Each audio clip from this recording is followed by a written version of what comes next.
যেটুকু পারবো সেটুকু চাই। আমি তো মালিকের সঙ্গে কোনো কথা বলছি, আমি ওদের লিঙ্ক দিয়েছি, আমরা লিঙ্ক দিয়ে দিয়েছি আপনাদের। আমি তো মালিক নিয়ে কোনো কথাই বলছি।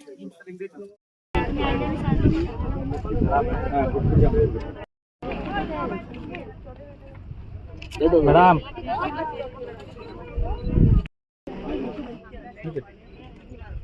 উপর থেকে তোল। আমাদের বাবুল চপ লাগাবেন একটু একটু পরে কাটতে হবে। আম জাম কাঁঠাল লিচু লোকরা যাতে খায়, পাখি আসবে, সব আসবে স্যার। নিমের চেয়ে ভালো কিছু হবে না। হ্যাঁ নিম সবচেয়ে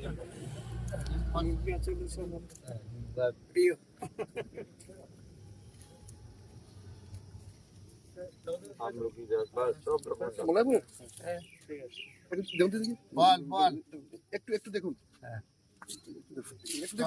লাগাতে হবে, সবাইকে জুড়তে হবে। ওদিকে শুধু সংশোধন করার জন্য বললাম, লাগা শুধু লাগা।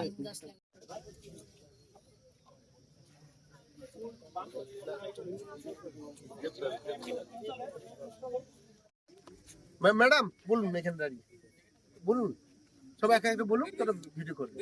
বলুন বলুন সবাই। অনেক কিছু বিস্তারিত বলেছেন।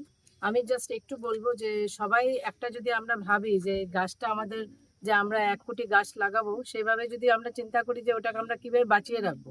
কারণ সবাই বাই নাও আমরা জানি যে একটা গাছ অনেক মানুষের প্রাণ দেয়, তাই তো।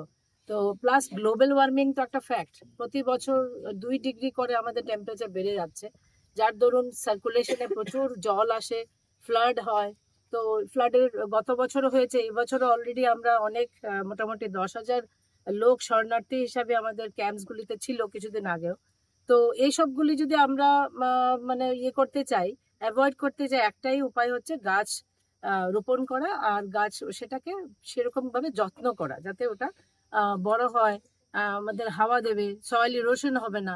তো সেটার অনেক গুণ আছে, সেটাই আমি বলতে চাইছি। সবাই এটা একটা টিম ওয়ার্ক। সারা ত্রিপুরাবাসী যদি আমরা ভাবি, আজকে আমরা যে উদ্যোগটা নিয়েছি সেটা যদি আমরা সামনের দিকে নিয়ে যেতে চাই, তো এটা আমাদের জন্য বিশাল একটা পদক্ষেপ আজকে। তো সবাইকে এটাই আমি বলবো।